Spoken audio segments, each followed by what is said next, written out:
टंजानियन पोपोबावा रात के अंधेरे में एक ऐसा प्राणी आपके घर में घुस जाता है जो दिन में इंसान जैसा दिखेगा, लेकिन रात में एक आंख वाला विशालकाय चमगादड़ बन जाता है। आप पर हमला करेगा, आपको मारेगा और पीछे छोड़ेगा सिर्फ भय और बदबू। टंजानिया के लोग आज भी इस डर से सो नहीं पाते क्योंकि पोपोबावा अभी भी वहां घूम रहा है। देश की एक डार्क रियलिटी। कल्पना कीजिए कि आपका जन्म हुआ है, लेकिन आपकी स्किन बर्फ जैसी सफेद है, आपकी आंखें लाल है और आपके अपने ही देश के लोग आपको जिंदा काट कर बेच रहे। आपके हाथ पैर खून हड्डियां सब कुछ लाखों में बिक रहा है। ये कोई फिल्म नहीं है, टंजानिया की एक सच्ची कहानी है जिसे अल्बिनिज्म किलिंग या अल्बिनो हत्या नाम से जाना जाता है। हजारों अल्बिनो लोग आज भी इस डर में जी रहे कि कब उनके शरीर के टुकड़े कर दिए जाएंगे। दोस्तों, पोपोबावा की भूतिया कहानी और अल्बिनो हत्याओं के बाद अब टंजानिया का वो सच जो दुनिया को शर्मिंदा करता है। यहाँ इंसानों को जानवरों से भी बदतर तरीके से बेचा जाता था। मतलब जंजीबार स्लेव ट्रेड का खतरनाक इतिहास जिसे देखकर आपकी आंखें नम हो जाएगी। वीडियो के अंत तक बने रहना क्योंकि टंजानिया के बारे में ऐसी बातें बताएंगे जिस पर यकीन करना बहुत कठिन हो सकता है। हमारे वीडियो का सबसे बड़ा इंटरेस्टिंग पॉइंट, कैसे बना देश और सबसे पहले यहाँ पर कौन आया था। टंजानिया सिर्फ एक अफ्रीकी देश नहीं, यह वह जगह है जहाँ मानव इतिहास के शुरुआती अध्याय लिखे गए, जहाँ अरब और अफ्रीकी संस्कृतियां मिलकर स्वाहिली सभ्यता बनी। उपनिवेशवाद के खिलाफ संघर्ष हुआ, दो अलग अलग राष्ट्र मिलकर एक नया देश बना। शायद इसी वजह से टंजानिया को समझना अफ्रीका के इतिहास को समझने जैसा है। देश की कहानी को दो हिस्सों में समझा जा सकता है। पहला, हजारों साल पहले देश की जमीन पर कौन आया था, मतलब कौन से लोग आए थे, और दूसरा, आधुनिक टंजानिया बना कैसे। सबसे पहले टंजानिया में कौन आया था इस पर बात करते हैं। लगभग 20 लाख साल पहले यहाँ पर प्रारंभिक मानव पूर्वज होमोनिन रहते थे। अफ्रीका के बाहर इंसान नहीं गया था, जैसे कि यूरोप, एशिया, ऑस्ट्रेलिया और अमेरिका तक। देश की ओल्ड वाइट जॉर्ज नाम की जगह पर कई महत्वपूर्ण जीवाश्म मिले। 36 लाख वर्ष पुराने पैरों के निशान मिले जो मानव पूर्वजों के सीधे चलने का प्रमाण माने जाते हैं। एस्ट्रोलोपिथिकस सबसे पुराने लोग, इन्हें पूरी तरह से इंसान नहीं कहा जा सकता, लेकिन वे लोग दो पैरों पर चल सकते थे, पेड़ों पर भी चढ़ते थे। समय के साथ इंसान का दिमाग विकसित होता गया और होमोनिन नाम के लोग टंजानिया की जमीन पर रहने लगे। वैज्ञानिक मानते हैं कि शुरुआत में होमोनिन प्रजातियां विकसित हुई और उनसे आगे जाकर होमो वंश की शुरुआत हुई, जैसे कि होमो इरेक्टस, होमो हैबिलिस और होमो सैपियन। जब दुनिया में कोई देश, कोई साम्राज्य या शायद कोई भाषा भी नहीं थी, तब आज के टंजानिया की धरती पर हमारे लाखों वर्ष पुराने पूर्वज घूम रहे थे। यही कारण है कि टंजानिया का इतिहास किसी राज्य से नहीं बल्कि मानवता की शुरुआत की कहानियों से शुरू होता है। मानव पूर्वजों की कहानी के बाद देश का इतिहास धीरे धीरे उन लोगों तक जा पहुंचा जिन्हें हम आज के इंसानों के पूर्वज कह सकते हैं। इस बात को ध्यान से समझो। लगभग 50,000 साल पहले पूर्वी अफ्रीका में छोटे छोटे शिकारी समुदाय रहने लगे, खासकर जंगल, घास के मैदान और झीलों के आसपास। उस समय कोई राज्य नहीं था, कोई राजा नहीं था और कोई बड़ा शहर भी नहीं था। लगभग 3 से 4 हजार साल पहले नए समुदाय आने लगे। वे लोग खेती करना जानते थे, पशुपालन करते थे और लोहे के औजार बनाते थे। धीरे धीरे पूरे एरिया में गांव बसने लगे और आबादी बढ़ने लगी। लेकिन टंजानिया की किस्मत तब बदली जब इसका समुद्री इलाका हिंद महासागर के व्यापार से जुड़ गया।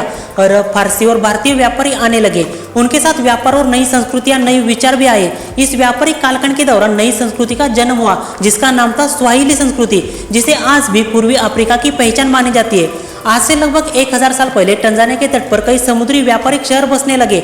इनमें से किल्वा किस्वानी सबसे प्रसिद्ध था। यहाँ से सोना, हाथी के दांत और बाकी कीमती वस्तुओं का व्यापार मिडल ईस्ट, भारत और चाइना तक होता था। फिर साल 1498 में एंट्री होती है वास्को द गामा की, जिसने कई सारे तटीय इलाकों पर कब्जा किया।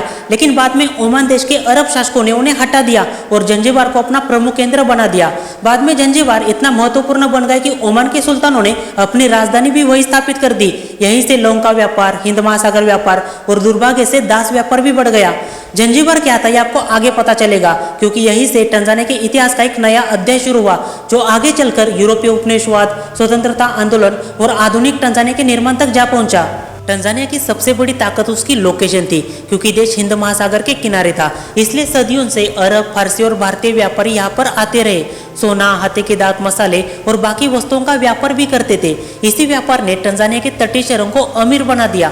लेकिन 1498 में वास्को द गामा के आगमन से टंजानिया के तटीय शहरों पर पुर्तगालियों का कब्जा बन गया, लगभग 200 सालों तक। 17वीं सदी के अंत में ओमान के अरब शासकों ने पुर्तगालियों को हरा दिया। धीरे धीरे जंजीबार इतना महत्वपूर्ण बन गया कि ओमान के सुल्तानों ने अपनी राजधानी मस्कट से जंजीबार स्थानांतरित कर दी, क्योंकि उस समय जंजीबार लौंग का व्यापार और हिंद महासागर के व्यापार का बड़ा केंद्र बन गया था।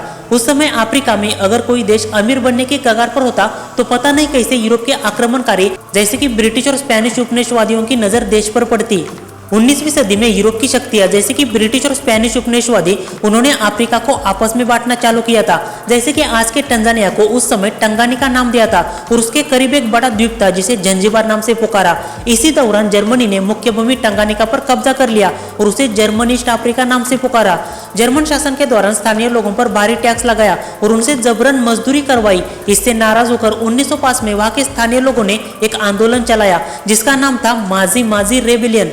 आंदोलन बहुत बड़ा था लेकिन जर्मनी ने इसे बेरहमी से कुचल दिया। पहला विश्व युद्ध शुरू हो चुका था। युद्ध में जर्मनी हार गया और उसके उपनिवेश वाले इलाके छीन लिए गए। आगे जाकर टंगानिका का प्रशासन ब्रिटिश मतलब ब्रिटेन को सौंप दिया गया। दूसरे विश्व युद्ध के दौरान अफ्रीका के बाकी देश धीरे धीरे स्वतंत्र हो रहे थे और इसका असर अफ्रीका के उन देशों पर भी पड़ रहा था जहां पर यूरोपीय शक्तियों का कब्जा था। 9 दिसंबर 1961 को टंगानिका आजाद हुआ। दूसरी तरफ जंजीबार अभी भी राजनीतिक मुद्दों में फंसा हुआ था, लेकिन 1963 में उसे भी ब्रिटेन से आजादी मिली और टंगानिका जंजीबार पर बना हुआ यूरोपीय शक्तियों का कब्जा, अरब शासकों का वर्चस्व और जर्मनी का दबाव पूरी तरह से खत्म हुआ। 26 अप्रैल 1964 को दोनों देश आपस में मिल गए और एक नया देश बन गया जिसका नाम था टंजानिया। टंजानिया में टैन का मतलब होता है टैंगानिका और जान का मतलब होता है जंजीबार। देश की कहानी सिर्फ एक देश की कहानी नहीं है। यहाँ पर व्यापारी जहाज, विदेशी साम्राज्य, आजादी की लड़ाई और दो अलग अलग देशों का मिलकर एक नया राष्ट्र बनने की कहानी है। दुनिया में बहुत कम ऐसे देश है जिनको आजादी इस तरह मिली है। टंजानिया के इतिहास में एक ऐसी कहानी मशहूर है जिसने पूरे गांव को रात भर जगाए रखा। लोग कहते हैं कि चमगादड़ जैसा दिखने वाला एक आंख वाला रहस्यमय जीव अंधेरे में दिखाई देता है। उसका नाम है पोपो बावा। वैज्ञानिकों को आज तक उसका कोई ठोस सबूत नहीं मिला, लेकिन जंजीबार की लोक कथाओं में उसका डर आज भी जिंदा है। पोपो बावा कौन था? टंजानिया की लोक कथाओं में मिलने वाला एक रहस्यमय प्राणी, लेकिन आज के लोग इसे सच भी मानते हैं। पोपो बावा शब्द स्वाहिली भाषा के दो शब्दों से मिलकर बनाए। पोपो मतलब चमगादड़ और बावा मतलब पंखों वाला। आज भी देश के कई लोग दावा करते कि उन्होंने इसे देखा है और रात में इसकी मौजूदगी महसूस की है। ज्यादातर 1970, 1980 और 1995 के आसपास पोपो बावा की अफवाहें बहुत फैल गई थी। लोग इससे क्यों डरते थे? क्योंकि उस समय अफवाहें इतनी बढ़ गई थी कि कई सारे परिवार रात में बाहर सोने लगे थे। लोग समूह बनाकर जागते रहते थे और पूरे गाँव में डर का माहौल बन जाता था। क्या आज के समय 2026 में पोपो बावा सचमुच मौजूद है? तो इसका जवाब भी नहीं, क्योंकि आज तक इसके अस्तित्व का कोई ठोस सबूत नहीं मिला। अधिकांश शोधकर्ता मानते कि ये बस लोक कथा का हिस्सा है या फिर सामाजिक और राजनीतिक तनाव के समय फैली अफवाहों का परिणाम भी हो सकता है। फिर भी जंजीबार की लोक संस्कृति में पोपो बावा आज भी एक प्रसिद्ध रहस्य बना हुआ है। टंजानिया के इतिहास की एक दर्दनाक और सच्ची घटनाओं में से एक अल्बिनिज्म किलिंग। अल्बिनिज्म क्या है? कुछ ऐसे लोग जिनका स्किन का कलर बर्फ जैसा सफेद होता है, आंखें लाल रंग की दिखाई देती है। हालांकि दुनिया में इस तरह के लोग पाए जाते हैं, लेकिन ज्यादातर पूर्वी अफ्रीका में इनकी संख्या ज्यादा है। एक तरह का आनुवंशिक प्रॉब्लम है, लेकिन उस समय के लोगों ने इसे जादू टोना जैसे अंधविश्वास से जोड़ दिया। कुछ पारंपरिक तांत्रिक और धोखेबाज जादू टोना करने वाले लोगों ने यह दावा करना शुरू किया कि अल्बिनिज्म वाले लोगों के शरीर के अंगों का बलि देने से घर में पैसा आ सकता है, व्यापार में सफलता मिल सकती है, लेकिन इस दावे का कोई वैज्ञानिक आधार नहीं मिला। अंधविश्वास के कारण कुछ अपराधियों ने अल्बिनिज्म को मारना शुरू किया। 2006 और 2015 के बीच टंजानिया और आसपास के कुछ देशों ने अल्बिनिज्म वाले लोगों पर हमला करने की घटना काफी ज्यादा होने लगी। मानव अधिकार संगठन और संयुक्त राष्ट्र ने इस मुद्दे पर गंभीर चिंता जताई। कई परिवारों को अपने बच्चों को सुरक्षित जगह या फिर सरकारी केंद्रों में भेजना पड़ा। इस तरह के हमले को रोकने के लिए सरकार ने क्या किया? टंजानिया की सरकार ने पुलिस कार्रवाई बढ़ाई, जादू टोना और अंधविश्वास बढ़ाने वाले तांत्रिकों को गिरफ्तार किया और लोगों में जागरूकता अभियान चलाए। मानवाधिकार संगठन ने लोगों को समझाने का काम किया कि अल्बिनिज्म कोई जादुई चीज नहीं बल्कि एक आनुवंशिक प्रॉब्लम है, उन्हें भी जीने का अधिकार है। तो क्या यह प्रथा आज भी जारी है? तो इसका जवाब है हाँ, लेकिन शहरी इलाकों में इस तरह की घटना आजकल देखने को नहीं मिलती। लेकिन टंजानिया के ग्रामीण इलाकों में अल्बिनिज्म पर हमला करने की घटनाएं सालों में कई बार सुनने को मिलती है। हालांकि मानव अधिकार संगठन ने जितना प्रयास किया उसका असर तो दिख रहा है, फिर भी जागरूकता की आवश्यकता आज भी बनी हुई है। आज के समय टंजानिया पूरी तरह से एक स्वतंत्र देश है। लोगों में जागरूकता बढ़ने की वजह से यहाँ पर पहले जैसे क्राइम नहीं होते। दोस्तों, टंजानिया पर बना हुआ ये वीडियो आपको कैसा लगा कमेंट करके जरूर बताना। अगर वीडियो अच्छा लगा तो लाइक कीजिए और शेयर कीजिए। मिलते हैं अगले वीडियो में एक नए टॉपिक के साथ।